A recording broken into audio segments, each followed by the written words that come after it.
Welcome back to Cooking with Jan. Today we're doing a dish that is very dear to my heart because the dish was taught to me by my father when I was a boy. It's Spaghetti Bolognese. And since then I've mastered the dish, and it actually is a big reason for why I now later in life have really gotten into cooking. So I'd like to dedicate this episode to my father. Before we begin, just one last thing to say. Spaghetti Bolognese is not an Italian dish. It's not authentic Italian. It's an American spin-off of ragu bolognese. My recipe, as you'll see, deviates, but it's...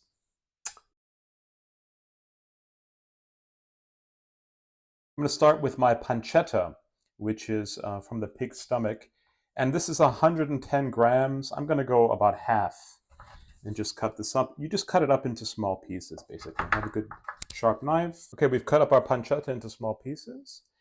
Next step, and this is sticking with the traditional recipe for ragu bolognese, is to take 1 carrot. I may take 1.5, so I'm going to see how I feel. And a celery stick, but I'd like to use up some celery, so I'll take, I don't know, 4 of them. That's fine. The idea is that the carrot pieces, that they become very quickly cooked.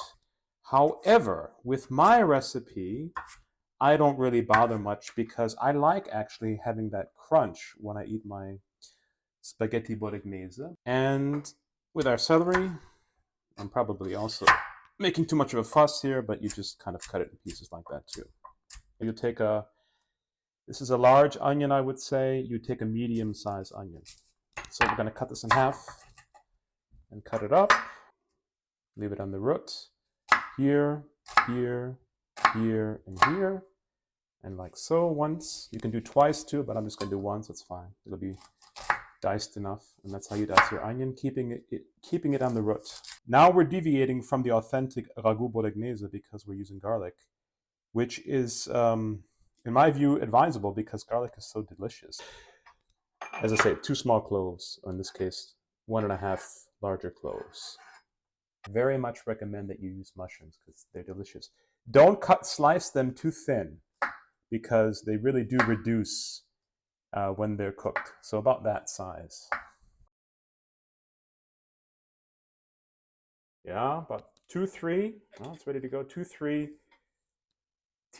tablespoons of olive oil. No more. And we go in with our onions. Use our Cooking with Jan spoon. You can also, already with your onions, just add some salt, a little bit of the moisture out here. The salt. And then next, after we saute this, after we sweat these, you don't want to brown them. Just going to sweat them. Our garlic goes in. Put in our garlic.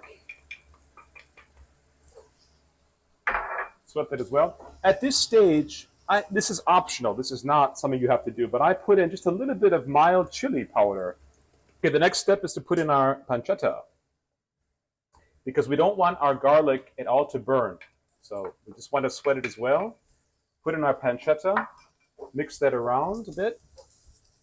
And then we're going to turn, by the way, I had it on the highest setting, high heat, and now I've got it on medium high heat. I turned it down a bit because we don't want to burn anything. Water for our pasta, cold water I have in here. Going to turn this on high heat, highest setting. And I'm going to put in salt. I put in a few good pinches, like so, and that's all we need. Next go in our mushrooms. Our vegetables go in next. They have to go in kind of at an early stage because they take a long time to get cooked.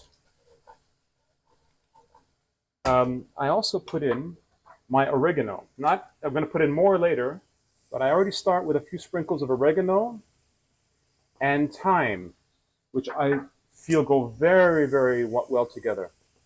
Thyme and oregano. You can already see that the mushrooms are reducing, they're getting smaller. Now, this looks glassy, is the term, or the Germans say glasig. And it has this kind of sheen. Then you know you're ready for your ground beef. And here I have about 400 grams. And we're going to season the beef also just in a bit. I season as I go. Not everybody does this, but I do. because I want to make sure that I don't forget. Okay, when your ground beef is browned, I'm going to drain the fat.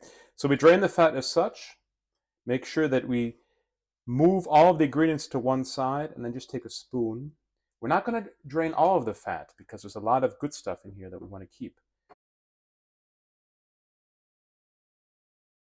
Next step is our tomato paste. I use a lot of tomato paste. The Germans call this Tomatenmark, but I will measure this out for you. I would say 3 tablespoons. I use a lot. I do. Maybe that was about 4 tablespoons. It was a half of a tube of tomato paste. As I say, I will list the measurements in the comments below. This is probably the most important step and the secret to making your bolognese delicioso, absolutely delicious. It's the wine.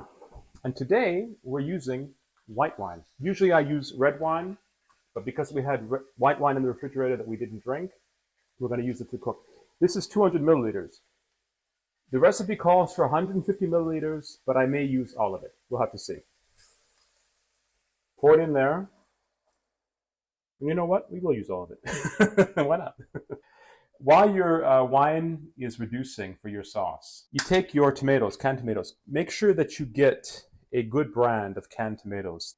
Take them out, and you're just going to cut them up a little bit. Obviously, you can buy those tomatoes if the brand is of high quality, where the tomatoes are already cut.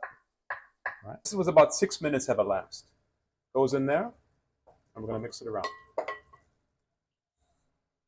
Stir it around. Make sure that you, with your tomatoes, if they're not already cut up, use your wooden spoon to soften them, to make them even smaller, because you don't want that big pieces of tomato. And you make sure that you combine everything so that you get a uniform color. All great cooks never waste anything, so we still have a little bit of tomato juice in here. Because we used white wine, we're going to use some white wine vinegar to just, I'll put in a little bit there, just a little bit, just a splash or two. And then also put in a splash or two of water. That's it. Also then take about a teaspoon of sugar. This is a trick also from my father. Obviously put it in there, put it back, and then you can add to your sauce, like so. As you can see, our bolognese is getting that beautiful color that we want. We are going to put in our noodles next because our water is boiling. The chefs and all the great cooks, they put in their pasta, in this case spaghetti, they put it in like this, and then they wait for it to spread, wait for it to unfold. You know what? I'm not going to do that. I'm just going to do this, which is taboo, but it's very effective. This is going to cook 10 minutes until it's al dente.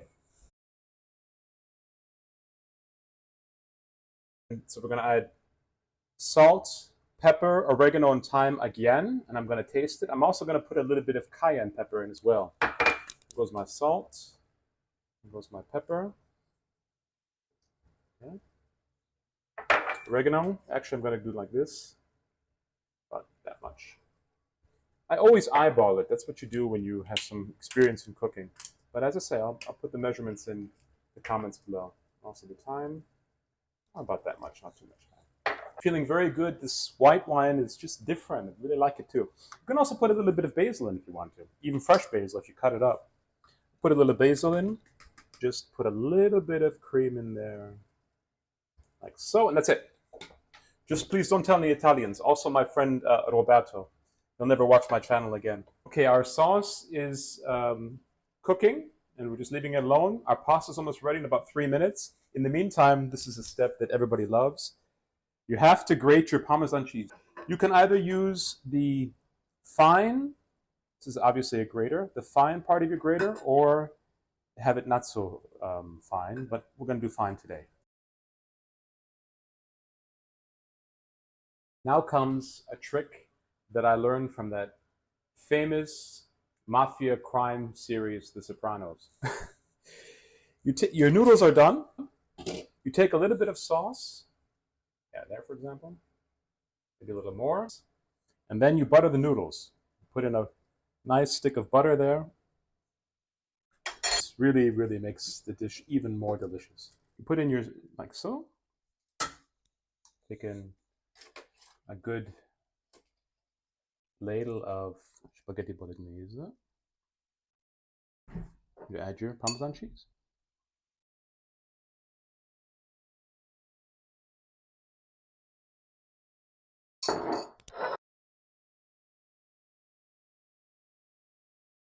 I hope you enjoyed the video just as much as I enjoyed making it. Papa, I hope that you love watching the video and also are reminded of our past. I also would like to say that we are almost near 100 subscribers. We only have 4 more to go. So if we get 4 more subscribers, then we have reached the magic number of 100. And until we meet next time, as Jacques Pepin says, happy cooking.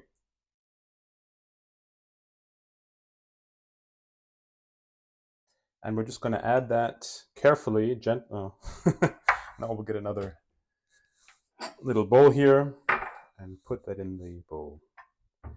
Make sure it's finely diced like this. That's about, oh. Actually, I'm going to show off now. This is one of the few skills that I can do. As you saw from my recipe from omelets, move the pan. And of course, lose 1 or 2 pieces.